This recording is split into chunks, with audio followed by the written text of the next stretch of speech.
Okay, so I don't know if you want to come see what I'm doing here. So on your iPhone, you would actually go to your Wi-Fi settings or your Wi-Fi. So on my computer, that's here, and you find the Wi-Fi network that's called SOMLink. Okay. This number is going to match what's on the back of the SOMLink. It's going to ask me for a password. The password is actually on the back of the SOMweb. It's a 5-digit code, and you only need to do this the first time. So 25468. Okay. So I entered 25468. Hit join. And that light should turn green. Yeah, one of the lights is green now. So now I'm connected to the SOMlink. Now this is my web browser, and I'm going to enter the IP address that's on the back of the SOMlink, which is 192.168.1.1. Hit go. Then I'm going to hit garage door and hit connect operator and search for operator. While it's searching, I hit the radio button. Basically what this does is, this web page is on that device. I'm not connected to internet. Right. So this serial number, what I did when I pressed the radio button is establish bidirectional radio communication between the operator and the SOMlink device. This serial number is the serial number of the receiver on there. Okay. So now I hit connect. So now I'm in where I can look at settings.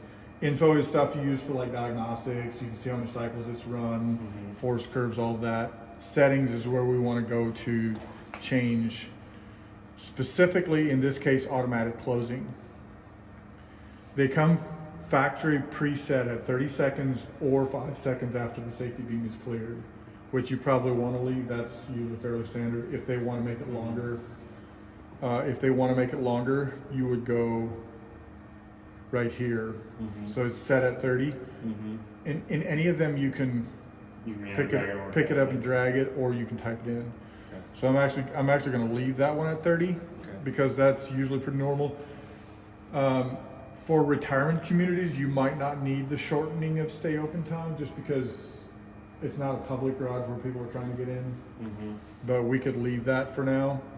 The big thing you want to change is the function is semi-automatic. If it's semi-automatic, when the door's open and it gets another command, it holds open until it gets another command. But you want these to be fully automatic. For most multi-tenant parking, you really want them to be fully automatic. So you go here and switch it to fully automatic. And then you always have to hit save if you make any changes. So now it's changed to fully automatic. Then we go here and turn dip switch 1 on. That's what actually physically turns the automatic closing on. Okay. So if you turned that off and then came back later and turned it on, the settings that we've changed are still going to be the same.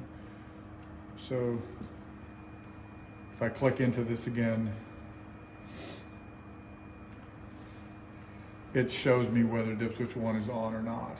So a minute ago it was showing that it was off, but now it shows that it's on. Okay, yeah. So now when we open it,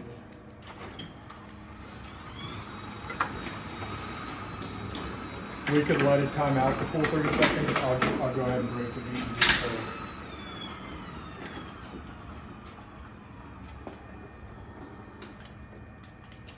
I'm going to break the safety beam, and then it should take 5 seconds. Then it's going to give the 5-second warning.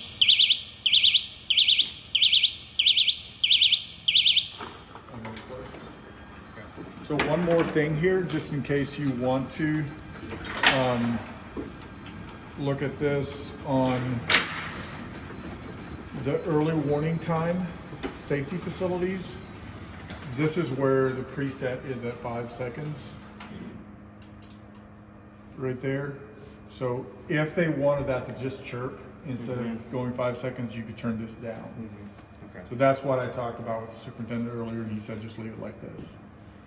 So that's all you need to know for the automatic closing here. Okay. So if you want to cut that.